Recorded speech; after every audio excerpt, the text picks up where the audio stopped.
Well, boys and girls, today is a very, very special day. And it is a day that I look forward to every single year, I guess for the past 2 years. And that is taking a visit up here to Kilgore, Texas, to the Skeeter Boats factory to pick up my brand new boat. As you guys may have seen on social media, my 2019 was for sale. And just kind of the way that boat deals work, I get a brand new boat every year. It is so awesome, and I don't take a single day of having this for granted. I love working for a company like Skeeter that allows me to do what I do in the industry and have fun making videos and use awesome boats like this. So if you guys are new to the channel, of course my goal is to help you guys catch more fish.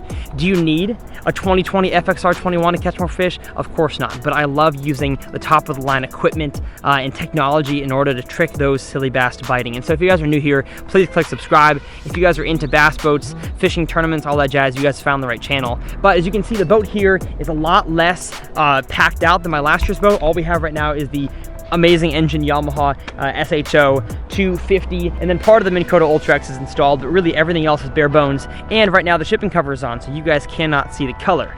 But we'll see you guys back in Austin, Texas for the full video of my Skeeter Boats FXR21.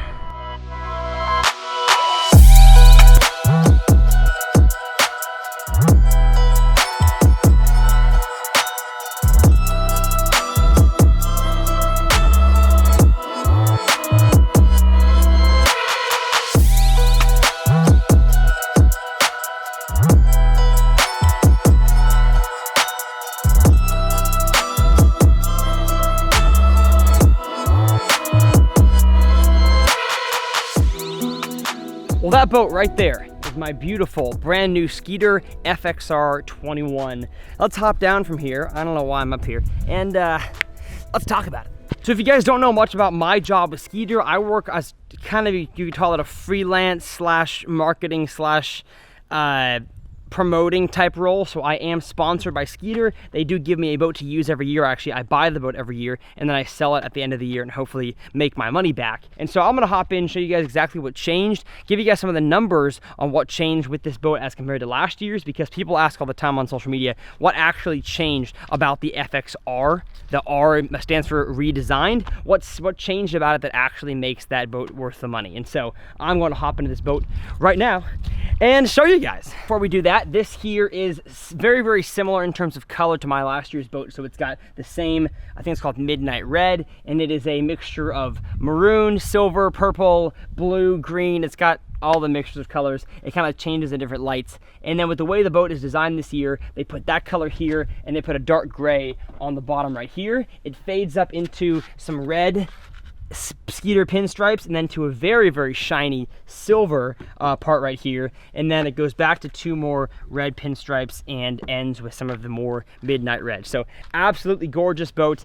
And that's one thing that you can tell right away we're gonna hop into, is that the lines on the boat have changed. So what boat lines are, at least in my experience, is what kind of you feel on the outside of the fiberglass. The Skeeter that I had in the garage right there, Pearl is fairly standard Skeeter, so not a whole lot of lines on the side of the boat here on the fiberglass, but it does have 1 or 2 stair steps of the fiberglass. This hull is completely redesigned. So you guys can probably see it here, but you have, from the gunnel, you have 1 step right here, then you have another step right here. It's kind of like a little groove.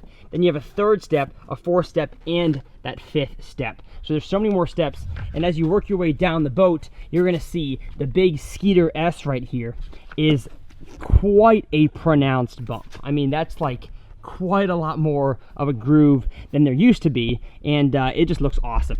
You can't tell me that doesn't look dope. And in talking about the fiberglass of the boat itself, Skeeter redesigned this hull to take rough waves better than any Skeeter they've ever designed. And so I have ridden in this boat and driving across some wakeboard waves this summer, and I could hardly even feel the waves were there. So I'm excited to see how they've designed it to handle the rough water. Supposedly, I don't know the exact numbers, but it's like 25% more G-shock absorbance in the boat, which means that your boat's not gonna slap as much on the waves, and it's gonna take rough water a lot better. So they were really trying to design this boat, in my opinion, not to be the fastest boat out there. I think it's got about the same top speed as my Skeeter FX did, the 2019 boat, but supposedly this thing takes waves so much better. And honestly, I would rather take the same exact speed that I had, but add in a whole lot more wave capabilities than buy a different brand out there that goes like 94 miles an hour, because you don't need that, folks. You need to stay safe on the water. And I can go 76 and hit some dang waves. That's legit. One of the things that I'm most excited about here on the back of the boat, besides the Yamaha SHO250, excited about that, is that the back compartment here completely opens up. That was one of the problems with, I think, the 2017 to 2019 higher end Skeeters, is that the whole back compartment didn't open up. There was about 2 feet on this side and 2 feet over there that were just like solid and covered here. And now the entire back deck opens up to allow you super easy access to your batteries. And so I'm going to take out the tray here that holds your clips and your engine clip. See, we finally have full access to the whole inside of the back battery compartment. That's handy. Okay, enough of the boring details. Let's get on to the exciting stuff, which is what changed in terms of the fishing platform. Now I'm going to start with the console here, and you guys can probably see these right here.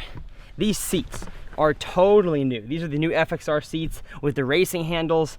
It is an incredible seat to sit in. Like, you guys won't experience it unless you actually go and sit in one yourself, but it is a different feel to sit in the FXR seat. It hugs my butt better. The back support is better than it was in previous models, so super excited to go on some super long runs with the FXR seats. So hopping up from the seats, we have the entire front deck. My FX20 had a big front deck. Like, I was living in luxury, but I had no clue what was possible on a bass boat until I stepped onto this front deck of this Skeeter. It is, I believe they increased the width of the deck by like 10 or 15 inches. It is considerably wider. I think it's 101 inches across, and I've never been able to literally like completely lay down on the front of a boat deck and like not be able to touch either side with my hand as I reach across. So it is an incredibly wide boat deck. You can actually stand 2 people on the very front corner here, and that is because of the new nose design. Most bass boats out there have just a standard pointed V nose. Skeeter joined a few other boats. I believe Allison had this. I believe maybe Vexus has this, I'm not sure, but Skeeter decided to do a more blunt nose design. And so what you guys can see here on this B-roll shot is that the nose doesn't go straight forward like the standard Skeeter does, like Pearl does in the garage. The nose actually forms more of a blunted section, which allows the front deck to be a whole lot wider from the front all the way to the back. And yes, this boat is a 21-foot boat, so it is going to be considerably larger than my 20-foot boat, but they actually increased the length of the FXR21. I believe it's now 21 feet 4 inches or 5 inches. It is a long, almost a 21.5-foot boat. And so nothing else really changed in terms of the live wells do not go out anymore. The live wells actually go backwards, and don't really have any specific reason for that. I guess maybe it's because when you're loading fish into your tournament bag, you don't want the fish flopping backwards and into the water, so it's not really going to change any of the way that I fish. Now, the entrance way to get to the front deck, because the deck is wider, it is huge, so I'm not going to have to, grab my camera pole and shimmy around it anymore. It's going to be a lot easier to get in. Nothing changed with the day box. The plier holders down here, they are finally pointed straight up and not sideways, because I would always have my pliers and my scissors falling out. That was a huge complaint by a lot of the Skeeter pros. We were all saying that the plier holders need to be pointed straight up, and so finally they changed those plier holders. But in terms of the middle storage here, nothing really changed. Take that back. A lot changed. I am big time dummy. So in terms of like the spacing, nothing changed in the size of the compartment, but what did change is that not only do they have all of the tackle boxes here that it came with, tackle boxes also come in 2 specific crates, tackle crates. So one problem is that, when I'm rigging tackle and I want to take all my tackle inside of the house, I'm always having to stack the boxes on top of each other, and usually they're falling off and falling onto the ground, and I break a box, and that's definitely not ideal. And so what Skeeter has done is they have created slots for 2 large crates that fit 6 of the large Plano-sized boxes in these. And what it allows you to do is to strap them in to keep them safe on the water so they don't vibrate and jump around. But if you want to take out the crates with all the tackle boxes in them, it makes it super easy to do so. So I'm going to demonstrate right here. We have the crate right here, and boom! Would you look at that? And the boxes, of course, individually fit inside of the crates. and the crates go back inside the boat. And the strap here goes on it just like that, and you are secured.